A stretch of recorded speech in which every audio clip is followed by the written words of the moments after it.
പുതിയൊരു വീഡിയോയിലേക്ക് എല്ലാവർക്കും സ്വാഗതം. ഇന്നിപ്പോൾ സമയം രാത്രി 10 മണി. നാളെ രാവിലത്തേക്ക് ഒരു സ്റ്റീൽ കപ്പ് പച്ചരി ഞാൻ കുതിർത്ത് വയ്ക്കുകയാണ്. അത് 3-4 പ്രാവശ്യം കഴുകിയെടുത്തിട്ട് അതിൽ തേങ്ങ, പഞ്ചസാര, ചോറ്, ആവശ്യത്തിനുള്ള ഉപ്പ്, ഈസ്റ്റ്, ആവശ്യത്തിനുള്ള വെള്ളവും ഒഴിച്ച് കുതിർക്കാൻ വയ്ക്കാം. അപ്പോൾ ഞാൻ 3-4 പ്രാവശ്യം ഈ പച്ചരി ഒന്ന് കഴുകിയെടുത്തു. അതിനുശേഷം പാലപ്പത്തിന് വേണ്ടുന്ന എല്ലാ കാര്യങ്ങളും ഇട്ട് വീണ്ടും ഞാൻ അടച്ചു വെച്ച് കുതിരാനായിട്ട്. അപ്പോൾ വീണ്ടും നമുക്ക് നാളെ രാവിലെ കാണാം.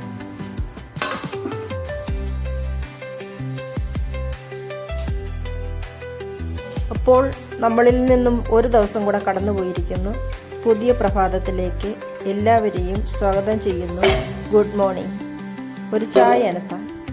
ചായക്കായി പാലും വെള്ളവും കൂടെ ഒഴിച്ച് വെക്കുകയാണ്. അപ്പോൾ ഞാൻ ചായ അനത്തിയെടുത്തു. ഇനിയും ചായ ഒഴിച്ച് കുടിക്കാം. ഒരു കപ്പ് അമ്മയ്ക്കും കൊണ്ട് കൊടുക്കാം.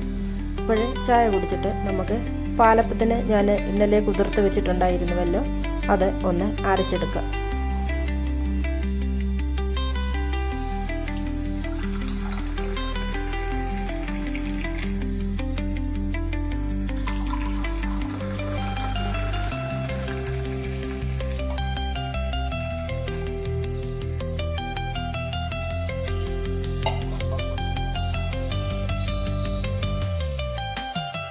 അപ്പോൾ ചായയൊക്കെ കുടി കഴിഞ്ഞു.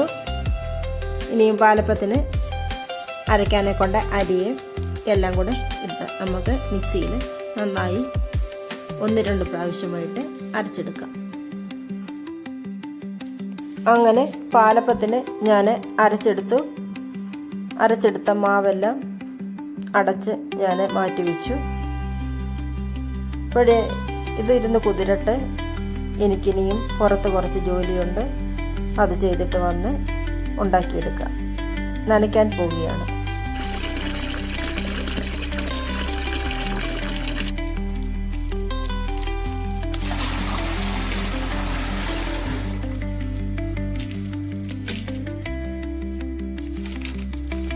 നമ്മുടെ തോട്ടിലെ വെള്ളമെല്ലാം മോശമാണ്.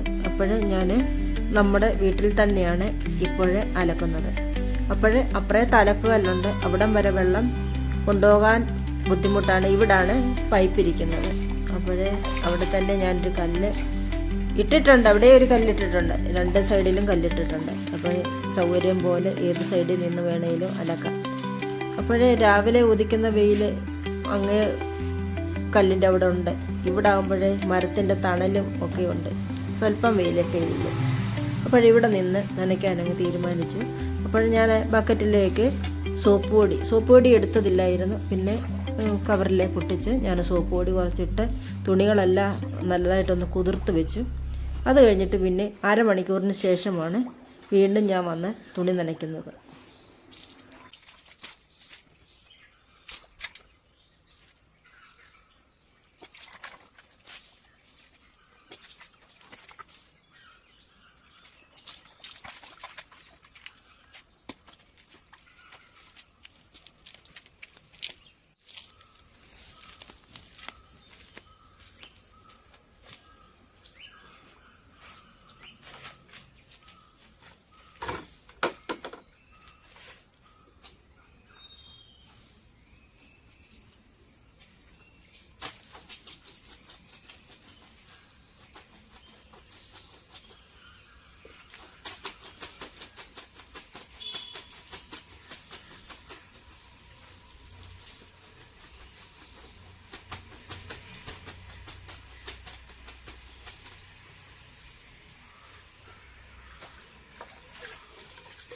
ഇടയ്ക്ക് ഞാൻ ഫോണിലോട്ടാണ് നോക്കുന്നത്. വെള്ളം എൻ്റെ ഫോണിൽ തെറിക്കുന്നുണ്ടോ എന്നാണ് നോക്കുന്നത്. പിന്നെ തുണി നനച്ച് ഇടുന്നത് വേറൊരു പാത്രം കൂടെ എടുത്തുകൊണ്ട് വരാമെന്ന് പറഞ്ഞ് ഞാൻ അങ്ങോട്ടും ഇങ്ങോട്ടും പോയി നോക്കുവാണ്, പാത്രം ഒന്നും കണ്ടില്ല. അപ്പോൾ ഉള്ള പാത്രത്തിലൊക്കെ വെള്ളം കോരി നിറച്ച് വെച്ചേക്കുക, അതെടുത്തുകൊണ്ട് വരാൻ എനിക്ക് ബുദ്ധിമുട്ടായിരുന്നു. അപ്പം പാത്രമൊന്നും കിട്ടിയില്ല. പിന്നെ ഇനിയും കയറിപ്പോയി എൻ്റെ ബക്കറ്റൊക്കെ ഇരിപ്പുണ്ട് അവിടെ, ഞാനത് അവിടെ സൂക്ഷിച്ച് വെച്ചേക്കുക. ചള്ളയും മണ്ണും ഒന്നും പുരട്ടാതെ ആവശ്യത്തിന് മാത്രം എടുത്തുകൊണ്ട് വരും. അത് കഴിഞ്ഞ് എൻ്റെ ആവശ്യം കഴിഞ്ഞ് ഉടനെ ഞാൻ ബക്കറ്റ് കൊണ്ടുവന്ന് വീട്ടിൽ വയ്ക്കുക പതിവുണ്ട്. ഈ മുറ്റത്തൊക്കെ കിടന്നാൽ ചള്ള തെറിച്ച് കിടക്കും, എനിക്കത് ഇഷ്ടമുള്ള കാര്യമല്ല. അപ്പോഴേ ബക്കറ്റൊന്നും കിട്ടിയില്ല, മറ്റേ ബക്കറ്റ് എടുക്കാൻ പോകാൻ മടിയുമാണ്. അപ്പോഴേ ഉള്ളതും കൊണ്ട് അഡ്ജസ്റ്റ് ചെയ്ത് നനയ്ക്കാമെന്ന് ഞാൻ തീരുമാനിച്ച് നനയ്ക്കുകയാണ്. അപ്പം നമ്മുടെ തുണി കുതിർത്തതൊക്കെ നല്ലവണ്ണം കുതിർന്ന് ചെളിയെല്ലാം ഇറങ്ങിയിട്ടുണ്ടായിരുന്നു. വീണ്ടും എന്നാലും ഞാൻ ഒരു ബാർ സോപ്പ് ഇടുവേ. എപ്പോഴും തുണി ഈ സോപ്പ് പൊടി ഇട്ട് വെച്ചെന്ന് പറഞ്ഞാലും ബാർ സോപ്പ് ഇട്ട് നനയ്ക്കുക. അതായത് ചെളിയുള്ള ഭാഗത്തെ ബാർ സോപ്പ് ഒന്നുകൂടെ ഒന്ന് തേച്ച് ബ്രഷ് കൊണ്ടോ കല്ലേലോ ഇട്ടോ ഒന്ന് ഉരച്ചിട്ട് അടിച്ച് നനയ്ക്കും. അങ്ങനെയാണ് ഞാൻ നനയ്ക്കുക പതിവ്. അപ്പം എൻ്റെ തുണി നനയ്ക്കുക കണ്ടാലോ കാണാം. ഇപ്പോഴത്തെ കാലാവസ്ഥയിൽ വേഗം തുണി ഉണങ്ങിക്കിട്ടും. ഇപ്പം മഴയില്ലാത്തത് കൊണ്ട് ഇപ്പോഴും അമ്മ എന്നോട് പറഞ്ഞു, രാവിലെ കൊണ്ട് തുണി അങ്ങ് നനയ്ക്കുക, അത് കഴിഞ്ഞിട്ട് രാവിലത്തെ ഭക്ഷണം ഉണ്ടാക്കിയാൽ മതിയെന്ന്. അതാണ് ഞാൻ കയറിപ്പോന്ന് തുണി നനച്ചത്. അപ്പോൾ തുണി നനച്ചങ്ങോട്ട് ഇടുമ്പോഴത്തേക്കിനും നമ്മുടെ പാലപ്പത്തിന് അരച്ച് വെച്ചേക്കുന്നത് കുതിരുമല്ലോ. പക്ഷേ ഞാൻ തുണി നനച്ച് വന്നപ്പോഴത്തേനും ഒത്തിരി ഞാൻ താമസിച്ച് പോയി. തുണി നനച്ച് വിരിച്ച് പിന്നെ അവിടെ ഇവിടെയൊക്കെ നിന്നും എടുത്തും വന്നപ്പോഴത്തേക്കിനും ഒരുപാട് താമസിച്ചു. പിന്നെ ഞാൻ വന്നതിന് ശേഷമുള്ള വീഡിയോ വീണ്ടും കാണാം. അപ്പോഴും നമ്മുടെ നനയ്ക്കുകയും വിരിക്കുകയും ഒക്കെ നടക്കട്ടെ.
അപ്പോൾ നമ്മൾ തുണിയും നനയും വിരിയും ഒക്കെ കഴിഞ്ഞിട്ട് നമ്മൾ വീട്ടിലെത്തി.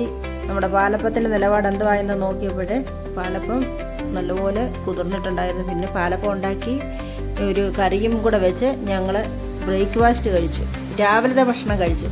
അതായത് വീഡിയോ എടുക്കാൻ നേരം എൻ്റെ ഫോണിൽ ഒട്ടും ചാർജ് ഇല്ലായിരുന്നു.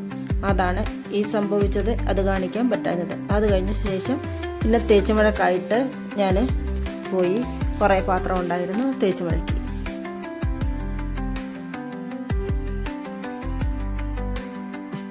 ഉച്ചക്കത്തേക്ക് തോരൻ വെക്കാനായിട്ട് കുറച്ച് മുരിങ്ങയില പറിക്കാമെന്ന് വിചാരിച്ച് പിന്നെ കുറച്ച് മുരിങ്ങയില പറിച്ചുകൊണ്ട് വന്നു. അപ്പം അതിൻ്റെ അകത്തെ മഞ്ഞ ഇലകളെല്ലാം നുള്ളി പറിച്ച് കളഞ്ഞിട്ട് പിന്നെ ഓരോ ഇലകളായിട്ട് ഞാൻ അടർത്തി എടുക്കുകയാണ്. അപ്പോൾ വീഡിയോയിലേക്ക് പോകാം.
എല്ലാം പറിച്ച ശേഷം അത് നന്നായി 1, 2, 3 പ്രാവശ്യം കഴുകിയെടുത്തു.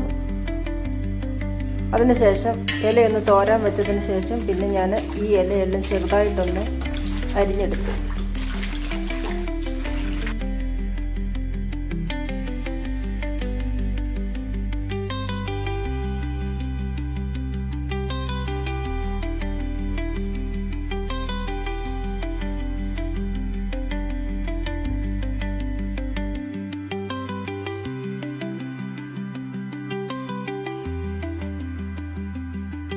അങ്ങനെ മുരിങ്ങയില കൊണ്ട് ഞാനൊരു ചെറിയ തോരനും ഉണ്ടാക്കിയെടുത്തു.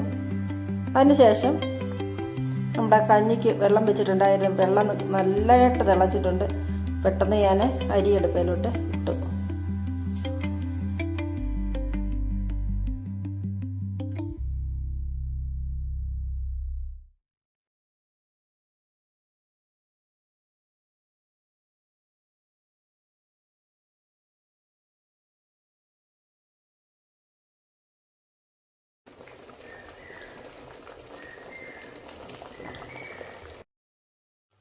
എനിക്ക് ഈ പ്രാവശ്യം കിട്ടിയ ഉരുളക്കിഴങ്ങ് വേകാൻ ഭയങ്കര പ്രയാസമായിരുന്നു. അപ്പോൾ ഞാനത് ചെറുതായിട്ട് ചീകി അരിഞ്ഞ് സവാളയും പച്ചമുളകും ഉപ്പും ഉപ്പുപൊടി മഞ്ഞൾപ്പൊടി എല്ലാം കൂടി ഇട്ട് ഇളക്കി വെച്ച ശേഷം എണ്ണ ഒഴിച്ച് കടുകിട്ട് പൊട്ടിച്ച് അതിൻ്റെ അകത്തോട്ട് ഈ ഉരുളക്കിഴങ്ങും കൂടെ ഇട്ട് വേവിച്ചെടുത്തു. പിന്നെ ഏകദേശം വെന്ത് കഴിഞ്ഞപ്പോൾ അതൊന്ന് നിരത്തി ഫ്രൈ ആക്കിയെടുത്തു.